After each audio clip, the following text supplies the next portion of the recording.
Give me the money. No. Give me the money. No, that's my money.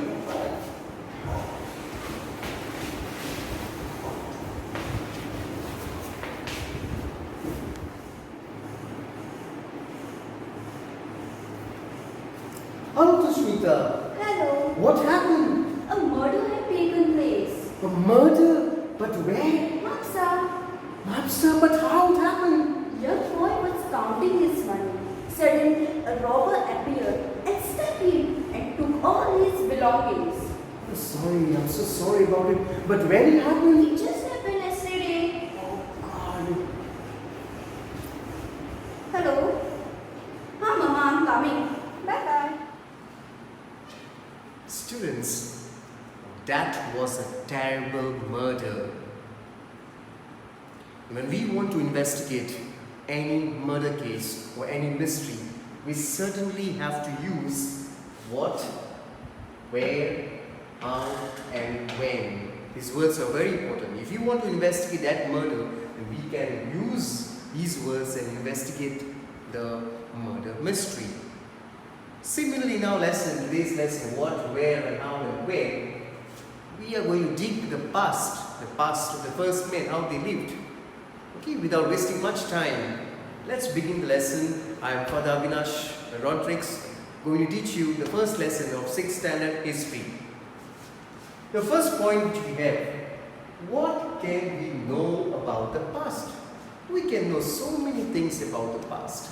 For example, you see this habit which I am wearing. In the past, our fathers were farmers and they were wearing sackcloth. And from then on, we are wearing, and that was the origin, and this has become this way. So there are people who lived in the forest who are called as hunters. How they lived, we can come to know about if you go in the past, how a hunter lived. We can know about the farmers.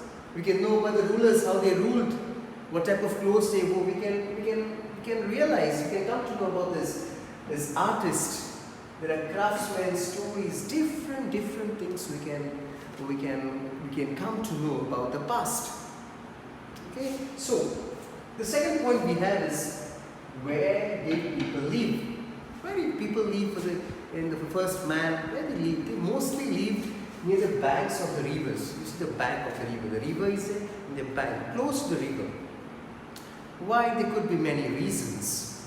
People live because it's easy for transport. People can get water, to plant. So a lot of people got settled near the bank of the river. Slowly, people became skill gatherers. Who are called as skill gatherers? Skill gatherers are those people who collect food. They had great knowledge about the fruits, about the roots, about the forest products, and that's why they were called as skill gatherers. They became skilled. The first men started slowly. Then slowly started growing crops. And we started growing crops in the fields. Before he was just gathering. Now he started growing crops. And the first crops he grew were wheat and barley.